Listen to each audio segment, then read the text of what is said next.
what's up guys? So I want to talk to you guys about my IBS journey, how it led me into disordered eating, where I am now, and kind of just share my journey about it. Mind you, I am not a licensed doctor. I'm not a gastroenterologist or anything. This is just my personal journey and kind of what I went through. So for starters, if you guys don't know what IBS is, it's irritable bowel syndrome. I don't know why I'm smiling because it's not like a fun topic. But anyway, so I truly believe I got IBS because when I was younger, I was so disciplined and strict with my food. I think cutting off of all that started with like changing my enzymes and digestion patterns. For example, I was very restricted. Probably at the age of 16, I started restricting my food. I was eating like little square containers of just nothing. Like I have pictures of it, I'll try to find one. But long story short, it was just quite the journey. So I had H. pylori, which was a stomach bacteria. About 2 years ago, they found that I went on antibiotics. It got a little bit better. How I found out I had that was I was getting extreme heartburn like every single day, to the point I'm just like, Mom, like this is not right. You know what I mean? I'm like, I am in pain like every single day. This isn't normal. And I was eating very healthy. I was eating a lot of broccoli, sweet potatoes. I was eating meat at the time. Now I actually don't have meat anymore, but it was just not normal. So we went to the doctors, we got blood work, blah, blah, blah. And they're like, okay, it looks like you have H. pylori. We did endoscopies and the whole 9 yards of that. So we're like, okay, cool. Like, thank God, like we found out what the problem is. So long story short, I go on these antibiotics thinking we're gonna cure the bacteria and I can go back to eating normal. The other thing was I did drop a good amount of weight. I think I went from about 116 pounds to 109. I'm not good at math, but if we can do the math there, it's a pretty significant amount. But I was training a lot. I was overtraining between MMA. I was lifting weights an hour or two a day. So I was like, you know, maybe I'm just like overtraining. I was not eating that much because of my heartburn. So flash forward, right? Flash forward. So flash forward, I guess like 9-10 months ago, I was good for a few months, and then my stomach started getting inflamed to the point of just like utter pain, and it was so bad. So then I'm like, okay, like do I really need to go back and maybe the bacteria came back or something? I have no idea, but it would just like put me out. My training suffered, my school at the time suffered, I was in college.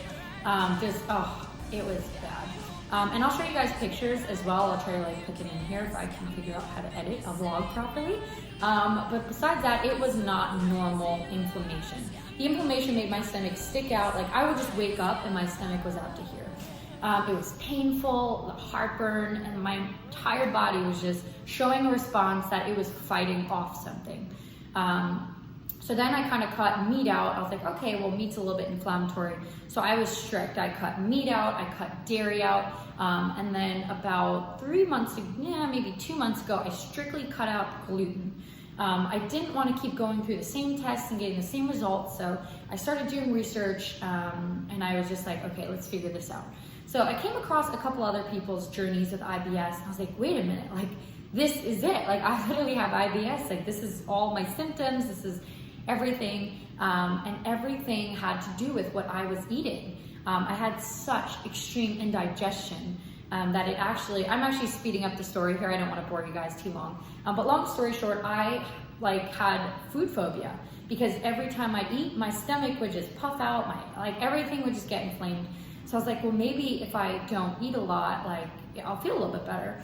So I started doing these extreme 20-hour fasts every single day. And little to be known. What's that term? Little to be known? I don't know. I'm trying to get creative with terminology here. Anyways, so I started to not eat a lot because I had food phobia.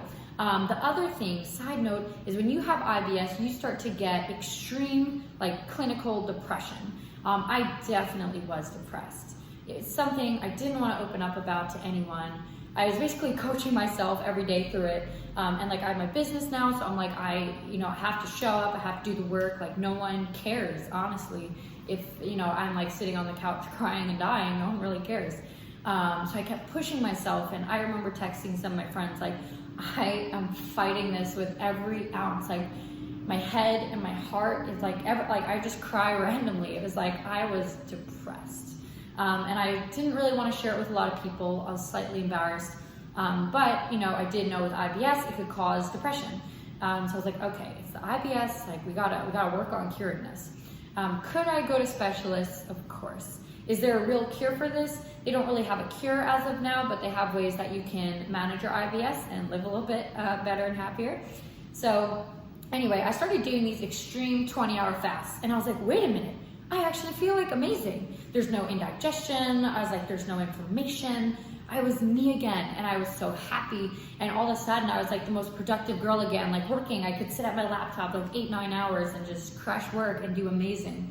So then after a while, I was like, okay, this is not sustainable. You cannot eat one meal a day at like 400 calories and think that this is long term. So long story short, I recently, I don't know, maybe a week and a half ago, started eating normally again. I'm not eating junk or anything, but you know, when I go out, I'll get like gluten-free bread, I'll get some salmon. Right now, like I said, I'm still not having gluten, meat, or dairy. Once in a while, I slip, I have like a cookie. But besides that, I'm now in the reintroduction phase of food again. It's not a fun phase because you're still gonna, you know, get inflammation. For example, I just bought sweet potato today, and sweet potato is a huge trigger of IBS. And you know what? When I was in my bodybuilding meal prep days, sweet potato and broccoli and Brussels sprouts were my staples.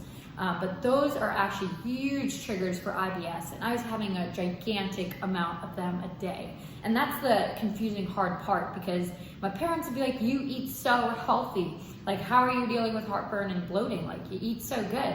I had no idea that was a trigger at all. And if you guys have ever heard of FODMAP foods, my gastroenterologist gave me a list of like what's gonna trigger it, what's high on the FODMAP list, what's low. And sweet potato and broccoli were high, they were in the red. So I had to cut that out. So long story short, I am back in the reintroductory phase. I'm not doing fast at this time. I'm just trying to eat a little bit more of like a normal schedule.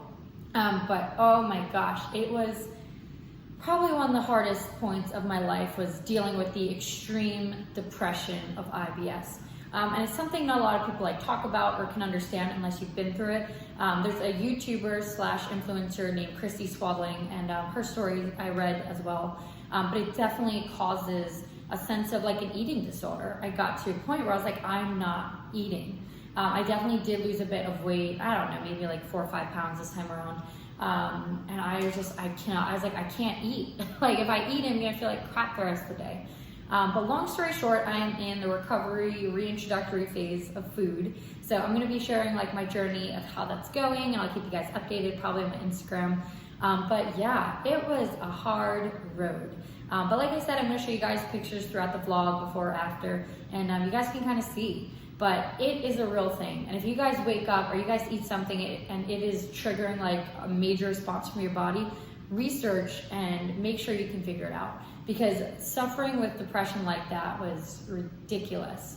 And if I could take that away from anyone, I would, because it got dark and it was deep and I'm by myself and it was just bad. But long story short, we have a smile on my face again.